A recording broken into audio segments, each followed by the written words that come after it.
നമ്മുടെ ഉച്ചയൂണ്. എൻ്റെ പാത്രം ഇതേട്ടോ, ഞാനൊരു പാത്രം എടുത്തിട്ടുണ്ട് എനിക്ക് വേണ്ടി.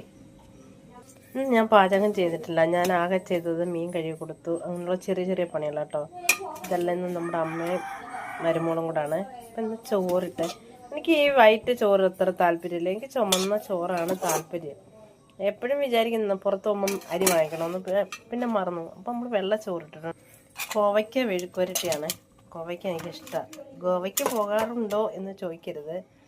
കോവയ്ക്ക മെഴുക്കുവരട്ടി. ഇത് കപ്പയ്ക്കത്തോരൻ, മോന് രാവിലെ കൊടുത്തു വിട്ടത് അപ്പം വെച്ച കപ്പയ്ക്കത്തോരനാണ്. അപ്പം കൃമി അടിയുള്ളവർക്ക് നല്ലതാണ് കപ്പയ്ക്കത്തോരൻ. അപ്പം ഇച്ചിരി കപ്പയ്ക്കത്തോരൻ നമ്മുടെ അടുത്ത്. പിന്നെ രാവിലത്തെ പൊരിച്ച മീനുണ്ടായിരുന്നു ഒരു പീസ്, അതെടുത്തു.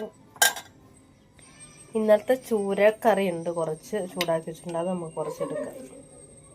നല്ല 2 കഷ്ണം എടുക്കാം. ഇന്നത്തെ മീൻകറി നമുക്ക് ഇച്ചിരി എടുക്കാം. കണ്ടോ, ഇന്നത്തെ മീൻകറി ചെയ്ത് കേട്ടോ, തേങ്ങ അരച്ചിട്ട് മിച്ചറ മീനുകൾ, ചെറിയ മീനുകളാണ്. അപ്പം ഇന്ന് മരുമോളാണ് വെച്ചത്, ഞാനല്ല. ഇന്ന് ഞാൻ അങ്ങനെ ഭയങ്കര മടിയായി, ഇന്ന് എന്താണെന്ന് അറിയത്തില്ല. ഇത്തിരി മുരിങ്ങയ്ക്കൊക്കെ എടുക്കാം.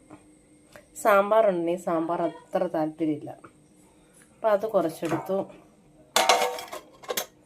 ഇനിയെന്ന് വെച്ചാൽ മീൻ പൊരിച്ച് വെച്ചിട്ടുണ്ട് കേട്ടോ. ഞാൻ ഓൾറെഡി ഒരു മീൻ എടുത്ത്, പക്ഷെ എനിക്ക് ഇത് ഇഷ്ടപ്പെട്ടു, ഇതവിടെ വെച്ചു.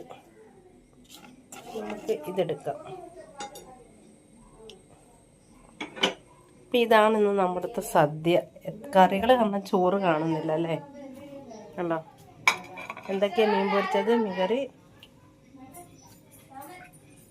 കുറേ കറികളുണ്ട് കേട്ടോ. ഇനി അച്ചാറുണ്ട്, ചാമ്പയ്ക്ക അച്ചാറിട്ട് വെച്ചിട്ടുണ്ട്, നല്ല മണം. എന്താ കാണിക്കാം, കണ്ട കണ്ട, ആ സൂപ്പർ അല്ലേ.